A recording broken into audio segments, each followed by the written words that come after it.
지난 시간에 이어서 6차 시 이제 빨리 보도록 하겠습니다. 먼저 전시하기부터 보고, 인조 때 시행한 이거는 토지 1결당 4도로 고정한다. 그래서 영원히 정해진 법이다. 라고 해서 영정법이라고 한다 했었죠.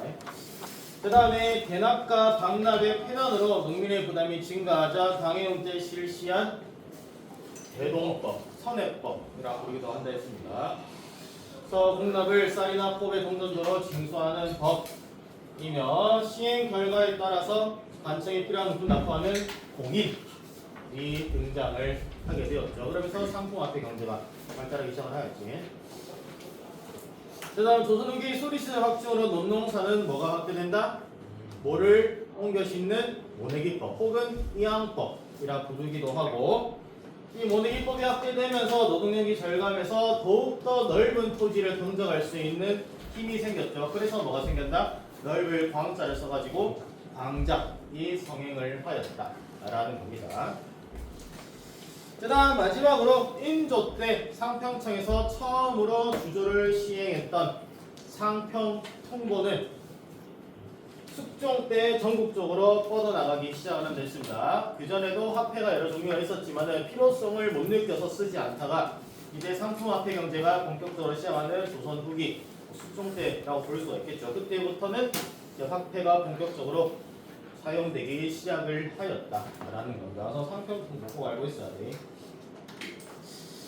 자, 이 6차 시는 신문제의 동요, 그 다음에 실학이라는 것을 배우게 될 건데, 이번 동영상에는 신문제의 동요까지만 보도록 하겠습니다. 자, 먼저 신문제의 동요입니다. 양반층의 증가야. 조선 전기는 이렇게 나눴죠. 1학기 때 그 기말고사 범위에 배웠던 거 기억이 나죠.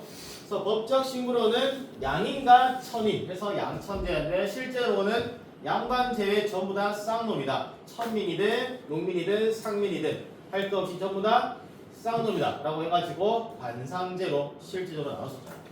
양반 아니면 전부 다 쌍놈이다 라는 의미가 있죠. 그래서 이거는 김득신이라는 사람의 노상 알렸는데, 양반을 보면 이렇게 인사를 했어요. 허리를 이렇게.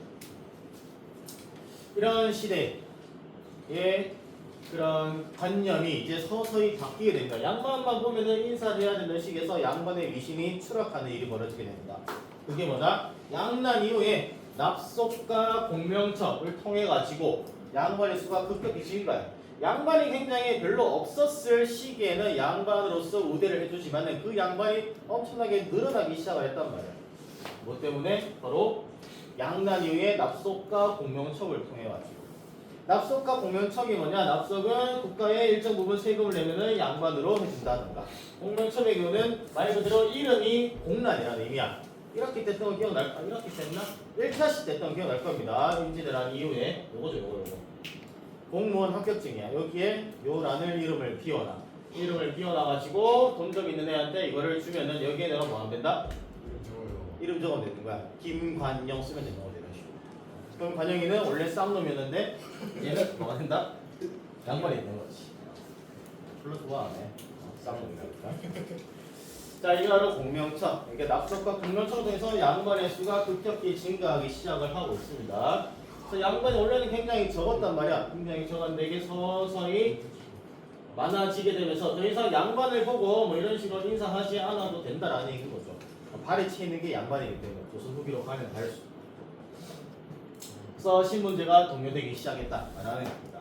자, 그러다 보니까 양반들이 나는 너와 달라라는 그것도 분화가 되기 시작을 하게 되는 거죠. 그래서 분당 정치의 변질, 특히 서인과 동인 나누고 동인이 남인 북인 나누고, 그래서 서인 남인 싸우다가 서인이 노론 소론 나누고 노론이 또 벽파 식파로 나누게 되는 등, 그래서 일부 양반들에게 권력이 집중되다 보니까 대다수의 양반들이 몰락을 하면서 정말 소수의 양반만 정말 찐 양반.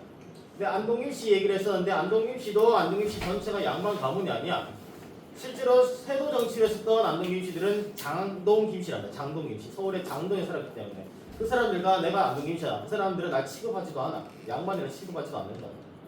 그 사람에서 뿌리에서 나왔는데, 그런 식으로 양반만의 양반, 양반들 중에 양반이 있고 그 밑에 개나 소나 다 양반이 되는 그런 세상으로 바뀌게 되어버리는 거죠.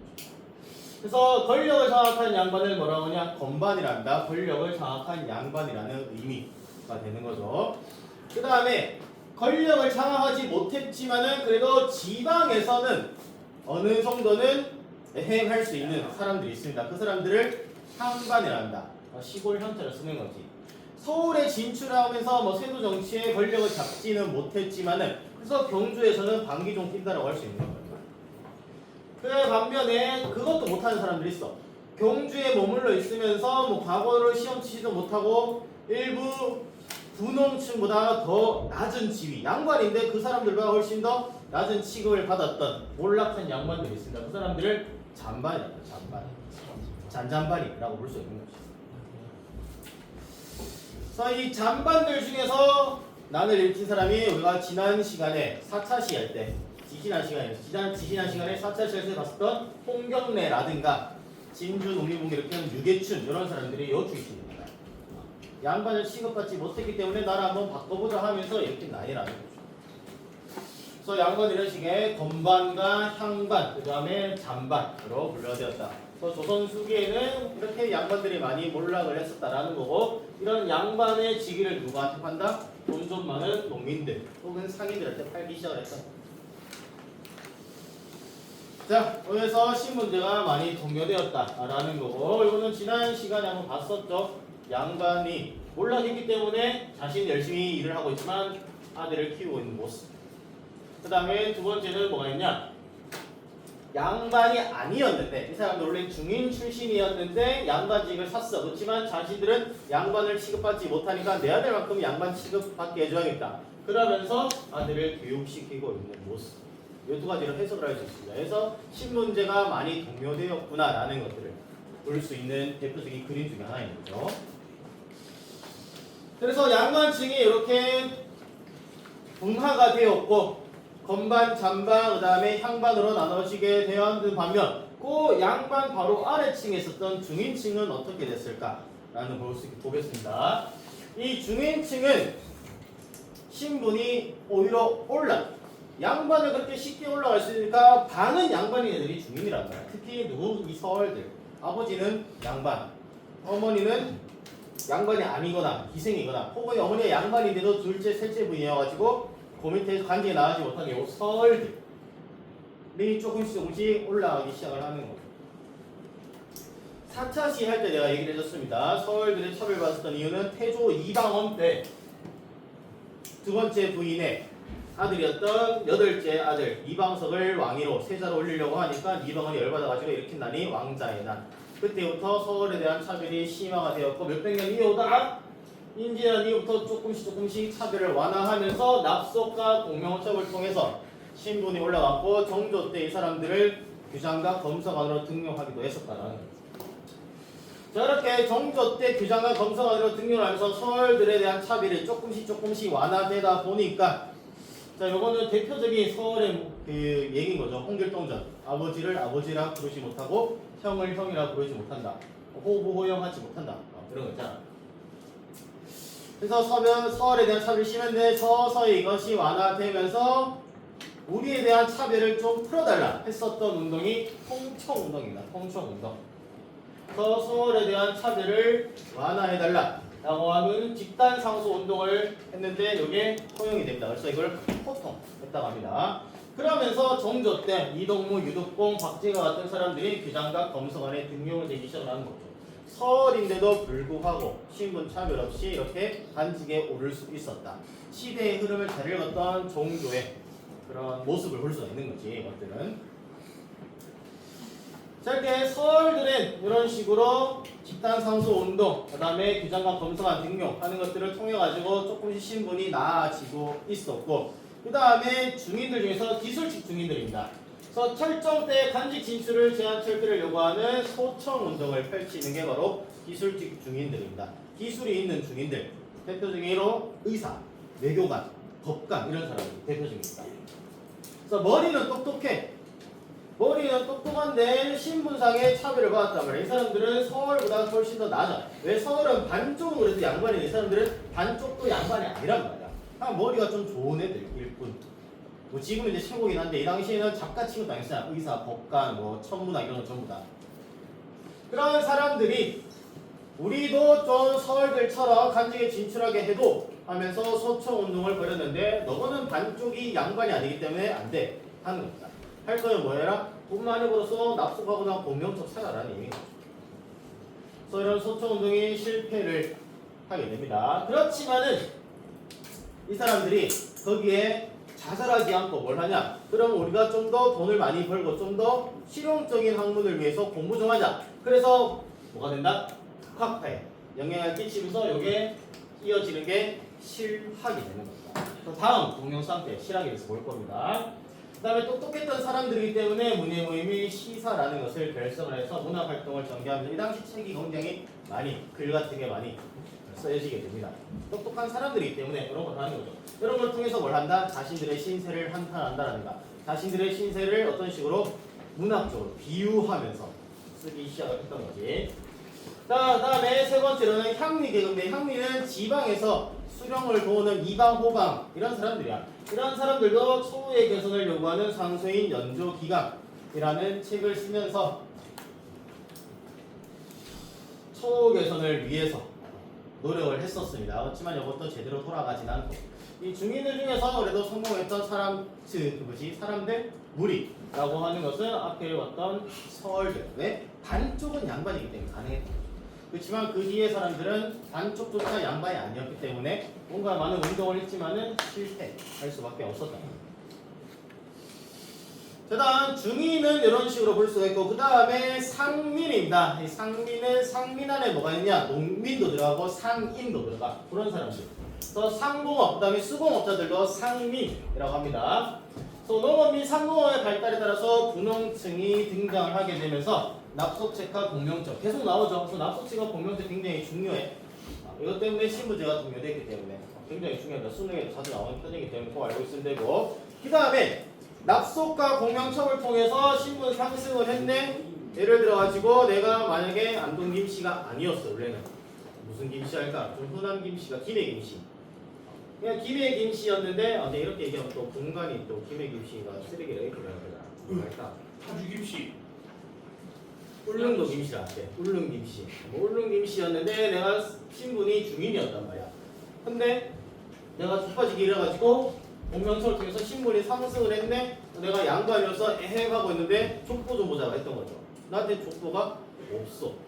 중인 출신이었기 때문에. 그래서 어떻게 한다? 그 족보를 사들여서 거기에 내 이름을 써놓는 거야. 이때부터 활발하게 진행됐던 게 족보매입니다. 아까 그래프를 보면은 우리나라에서 양반은 10%, 그 다음에 한 70%, 아니, 한 60%는 중인, 나머지 30%는 천민이었단 말이야. 우리 조상들 중에 90%는 양반이 아니었다고. 근데 여러분들 본관 얘기하면 다 나오죠. 무슨 김씨, 무슨 장씨, 무슨 뭐 노씨 다 나오잖아. 네. 무슨 윤씨 다 나오잖아 이런 식으로. 전부 다 양반이란 말이야. 홍씨. 윤씨 양반이었어요. 윤씨도 양반이지. 합평 윤씨는 윤씨는 팀 양반이지. 홍씨는요, 홍씨. 남양 홍씨면 팀 양반이야. 노씨는요? 노씨, 광산 노씨면 팀 양반이야. 전주희 씨. 어? 전주희 씨. 전주희 씨는 왕족인데 너를 보니까 왕족 아니야. 변신 없어요. 변씨는 변산반도 변씨인가? 이성계, 양성계. 잘 모르겠어. 우리 정선은 이성. 자 어쨌든 이런 식으로 족보가 없어. 그래서 양반처럼 또 행할 수 없는데 이 족보를 사면서 많은 사람들이 나는 무슨 김씨, 무슨 윤씨, 무슨 장씨가 되올 수 있는 거죠. 장씨요? 그래서 한마디로 이때부터 족보가 기해지게 되었고 많은 사람들이 이 족보에 편입이 되면서부터 지금 현대 우리는 아무도 조선 중에 노비나 상놈이 없어. 근데 우리 조선 인구의 90%는 양반이 아니었다. 그래서 이때부터 그런 것들이 많이 생기기 시작을 했던 겁니다. 그래서 이 신분제가 등용한 결과, 상민의 신분 상승의 결과 상민의 수가 감소하고 양반의 위심이 하락을 된단 말이죠. 그래서 양반 중심 신분제제, 팔에 채이는 게 이제 양반이라는 거예요. 원래는 10%만 양반이어서 굉장히 우러러보고 잘 내줬지만 이제는 개나 소나 다 양반이라는 거예요. 아까 누구? 김관영조차 양반이 되었다. 어우. 심각하네. 그 다음에 국가재정이 부족해. 왜? 양반들은 세금 잘 안 냈거든. 안 내도 처벌받지도 않고. 근데 세금을 내야 될 이 상민의 수가 감소를 하다 보니까 자연스럽게 국가재정이 부족할 수밖에 없게 돼버린다. 선홍사 좁아지게 짓다가 얘는 간직에 변하는 모습 이렇게 볼 수가 있는 거지. 자, 다음은 노비입니다. 노비. 이 노비들은 양반의 발생과 사회 경제적 공료 때문에 노비도 역시 올라갑니다. 왜 올라가냐? 세금을 내야 될 상민의 수가 감소하잖아. 이 사람들이 양반으로 올라가면서. 그러면은 세금을 내야 할 상민을 더 많이 늘려야겠죠. 늘리는데 양반을 내려 보낼 수는 없단 말이야. 양반을 내려 보낼 수는 없기 때문에 그러면은 상민 밑에 있는 계층에서 올려 보내야 돼. 그게 뭐가 된다? 노비가 된다. 그래서 노비들은 원래 세금 안 냈습니다. 나라에. 노비들은 원래 세금을 내지 않고 물품 취급 당했잖아. 네. 그래서 백성이 아니고 주인들한테 세금을 낸다던가 아니면 주인한테 예속돼 있는 애들이었는데 이제 이 사람들을 많이 상민으로 풀어주면서 국가재정 확보를 위해서 여러 가지 일들을 하는 겁니다. 그래서 역시 군공과 납속 여기서 공명처 없지. 공명은 노비는 못 구합니다. 대신 군공 군대에서 공을 세우거나 아니면은 돈을 모아가지고 산업인들은 돈을 모을 수 있었거든. 그거를 통해서 자유의 몸을 얻는 등. 그래서 이런 걸 통해서 신분을 상승을 했는데 그게 쉽지 않은 사람들이 있어. 만약에 내가 돈을 족빠지게 노비야. 돈을 족빠지게 모아가지고 주인한테 돈을 갖다 바치려고 했는데 주인이 그걸 알고 나한테 돈을 갖다 바치기 직전 전날에 막 돈을 훔쳐 갖고 가. 갖고 와서 너는 나한테 돈을 준다는데 안 줬네. 너는 자유의 몸이 되지 못해서 이런 식으로 해버린다. 그러면 나는 어떻게? 돈을 족빠지기만 하는데 내 주인이 훔쳐간 걸 알고 있지만 뭐라고 할 수 없나 말이야. 내 신분상. 그럼 뭘 한다? 도망가게 되는 거야. 그래서 추모하게 되는 거야. 추모라는 드라마 여러분들 아나? 알아요. 여러분 태어날 때 나온 영화인데. 장영 드라마 나오고. 맞아. 장영 나오고 대길이 나와가지고 막 권영이 나오고. 난 장영을 그렇게 안 좋아해가지고 그 드라마를 보진 않았는데. 내가 왜 나와? 조용히 해 너희. 넌 도망가다 바로 잡힌다. 추노가 많이 증가하기 시작했다 말하는 겁니다. 그 다음에 조선 전기 기억날지 모르겠는데 원래 노비는 어떻게 해주느냐 1천 즉천 한쪽이 천하면 그 아들은 천하다. 그러니까 부모 아버지나 어머니 중에서 어느 한쪽이라도 천하면은 아무리 아버지가 양반 엄마가 천민이다 하면은 천민이 되고 아버지가 천민이고 엄마가 양반이다 그래도 천민 어느 한쪽이라도 천하면은 무조건 노비가 되는데 그거를 조금 완화시켜주기 시작합니다. 그게 뭐다? 노비 종목법. 엄마가 노비면 노비지 아버지가 노비면 노비가 아니다 라고 돼버리는 거죠. 그래서 절반을 이렇게 줄여주는 거야. 그랬던 이유는 이거 때문이다. 상민의 수가 감소해서 또 재능이 부족해지자 이런 식으로 했던 거고 요거에 관련돼 가지고 있었던 사건이 지금 이제 빈칸에 들어가야 될 산업이 해방입니다. 아니 공노비 해방 미안 산업이 아니라 공노비야. 공노비 해방이야. 공노비 꼭 알고 있어야지. 공노비 해방 시험 문제 냈기 때문이죠. 그래서 상민의 수가 감소하면서 세금을 내야 될 사람들이 부족해지니까 이 공노비들을 해방을 통해서 상민의 수를 늘리는 거죠. 세금 낼 사람들을 더 늘리는 거예요. 여기서 말하는 공노비는 국가나 관청에, 그러니까 정부나 관청에 속해 있었던 공적인 노비들, 이 사람들을 전부 다 상민으로 풀어주는 거죠. 그래서 개개인이 가지고 있었던 산업이는 아직 안 풀렸습니다. 이 산업이가 법적으로 공식적으로 전부 다 풀리게 되는 것은 갑오개혁 때야. 신분제 철폐 때. 그때 노비제가 없어지지. 지금은 공노비만 해방이 되었다. 산업이 아니야. 처음에 잘못 말했습니다. 공노비야. 공노비 꼭 알고 있어야 돼. 그래서 순조 때 이런 식으로 왕이 이렇게 얘기해. 왕은 백성임을 기천이었고 내가 없이 돌발 자시력이고 어찌 노라고 비라고 구분하는 것인가 라고 막 개소리 막 좋은 말로 말을 하지만은 결국에는 이게 다 개소리라는 얘기인 거죠. 왜? 돈 때문에 하는 거지. 그냥 뭐 어진 마음 때문에 한 게 아니야. 그렇게 보면 되고 그다음에 이것도 솔직히 말하면 그림을 좀 잘못 그렸지. 왜냐? 순조가 1800년에 11살에 생겨가잖아. 네. 그러면 1년 지났지. 1801년인데 초 5대 이모야. 나 거의 이승민급 아니야? 이 그림 좀 잘못했지. 근데 내가 뭐 가지고 오다 보니 그런 거 가지고 오긴 했는데 사실은 순조 1년이면 12살이죠. 초 때. 그런 식으로 했었다. 지가 했겠냐? 순조가. 안 했겠지. 자, 그래서 공노비를 해방시켜서 양민으로 허락했다. 라는 거. 뭔가 되게 어진, 백성을 생각하는 어진 마음 같지만 사실은 이것 때문이다. 결국엔 돈 때문이다. 라는 겁니다. 그 다음에 향촌 질서와 가족 제도에 변하는데 양반의 향촌 지배력이 약화됩니다. 그래서 약화되면서 왜? 양반이 워낙 이제 발에 칠수로 많아지다 보니까 농촌사회 분화되고 시민문제가 종료되다 보니까 이 양반들이 그 지역 사회에서 뭔가 위세 떨기가 힘들어지기 시작을 하는 거죠. 그래서 뭘 한다? 족보와 청금로 향안 등을 통해서 그 기반을 유지하고자 하는 거예요. 족보는 뭔지 다 알겠고 청금로가 뭐냐? 서원 같은 데 들어갈 때 이름을 써야 될 명부야. 거기에 아무나 함부로 못 들어가거든. 내가 만약에 예를 들어서 그러니까 관영이가 중인이어서 양반이 어쩌라. 그렇지만 관영이는 서원에 못 들어가. 여기 이름이 없기 때문에. 향안도 마찬가지. 향교에 들어갈 때 써야 되는 명부 이름이란 말이야. 향교에 관영이 함부로 못 들어가. 원래 이름이 없었기 때문에. 이런 걸 통해 가지고 너와 우리는 다르다. 말을 하는 거죠.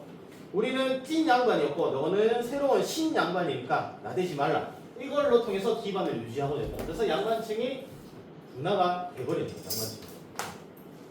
그래서 문정을 중심으로 소원 및 사후 설립을 통해서 족적을 결합했다. 이 말은 찐 양반들끼리 뭉쳐가지고 경제에 제일 유명한 선이 뭐야? 안강에 있는 옥산선이다. 그럼 옥산선의 찐, 옥산선이 여강이씨일 거야. 이 여강이씨들만 모여가지고 거기에 생활하는 겁니다. 다른 양반들 못 들어와. 같은 이씨라도 이승민처럼 못 들어온다고. 자, 그래서 이렇게 이런 것들을 통해서 기반을 유지하고자 했다라는 겁니다. 청금동은 왜 청금동이냐? 색깔이 청색이기 때문에 청금동이라고 이름 붙였다고 합니다.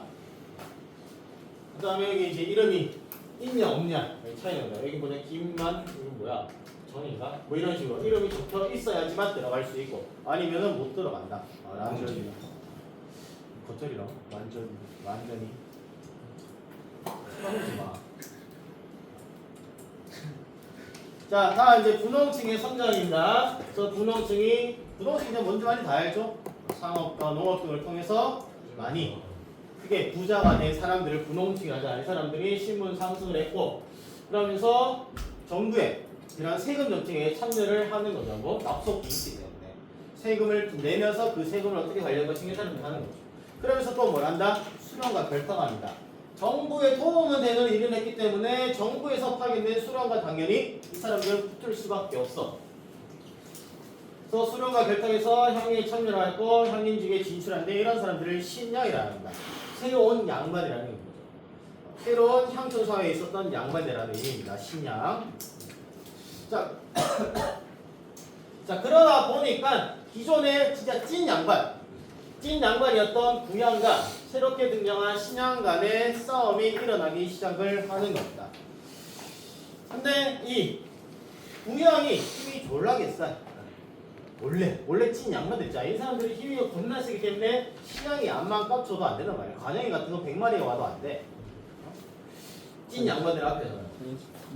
자, 그러니까 이게 둘이 싸우면 싸움이 안 되겠지. 근데 정부 입장에서는 신양을 밀어줄 수밖에 없어. 왜? 얘네들이 국가에 세금을 많이 내주고 국가의 이런 부세제도 운영에 참여했었던 사람들이기 때문에 이 신양 뒤에 누구를 갖다 붙이냐? 수령을 갖다 붙이는 겁니다.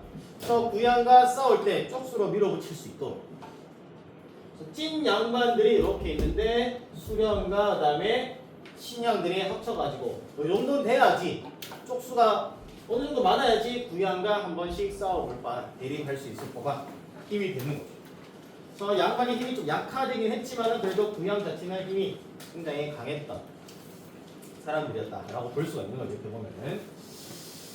자, 그래서 이렇게 그거를 향전이라 한다. 향전, 신향과 구양 간의 싸움, 그거를 향전이라고 얘기를 하고, 그 다음에 가족 제도가 변합니다. 이제 드디어 우리가 알고 있는 조선의 모습, 십선비들의 문화, 남성 중심 사회가 등장하게 되는 거죠.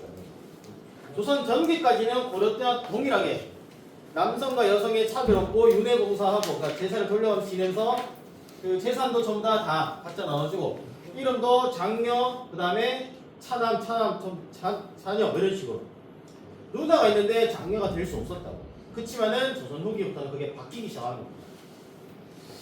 그래서 부계 중심, 남성 중심, 아버지 쪽 중심의 가족 제도가 강화되고 그다음에 장남이 제사를 전담하게 되고 장남이 만약에 집안이 없다 그러면은 사촌이나 육촌의 애들을 데리고 와서 양자를 드리기 시작합니다.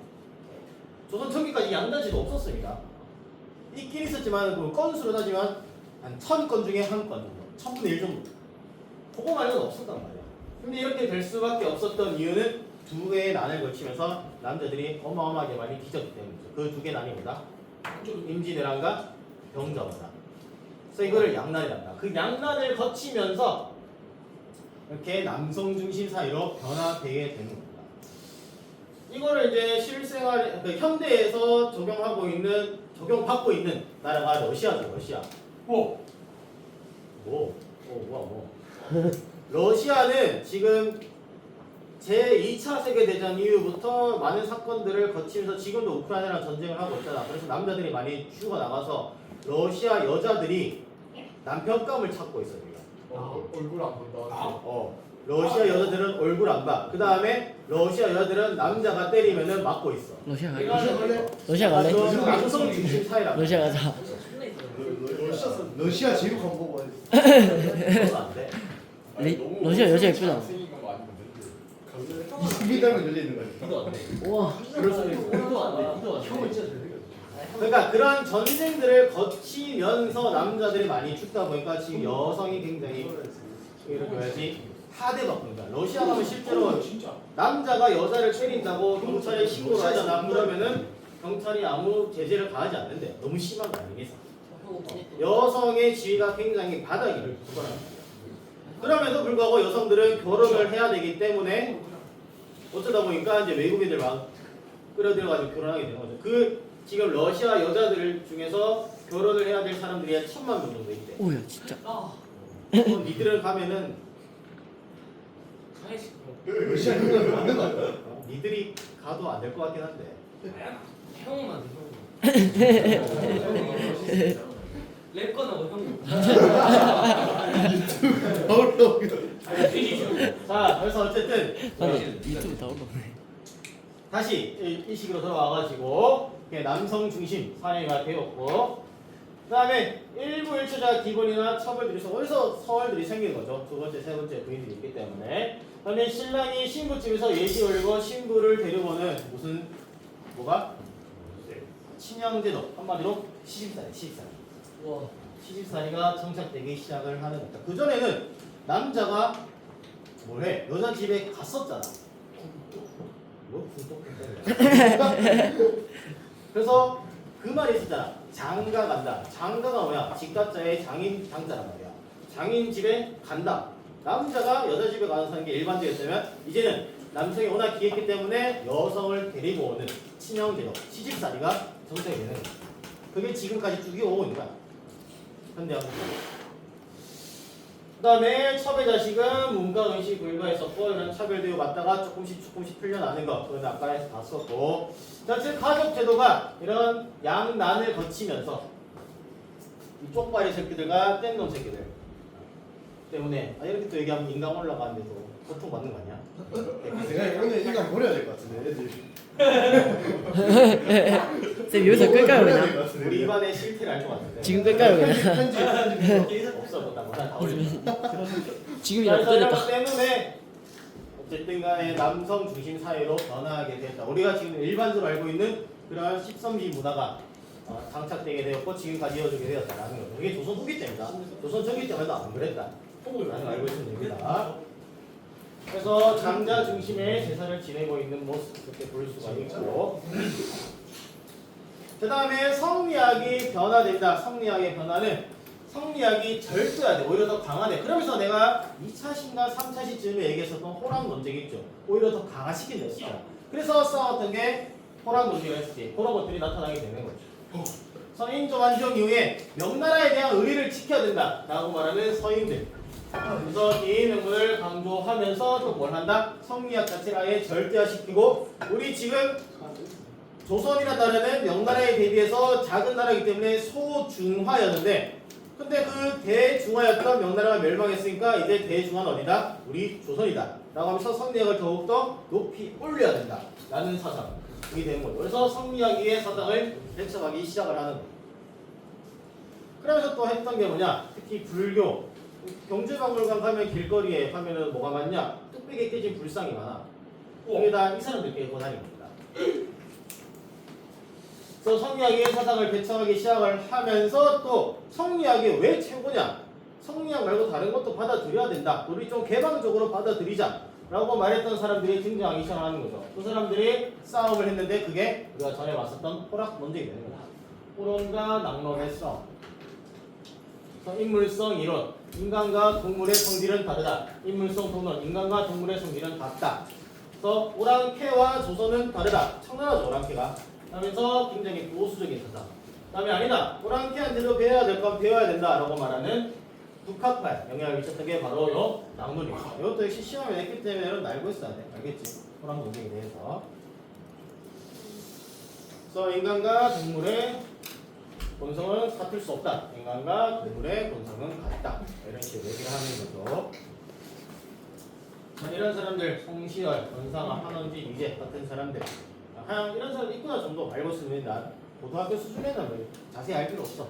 대학교 가면 무조건 알고 있어야 되는데 송시열 자주 나오죠. 자주 나왔단 말이야. 이 송시열은 조선왕조실록에 가장 많은 이름이 기재된 사람이야. 그 어떤 왕보다도.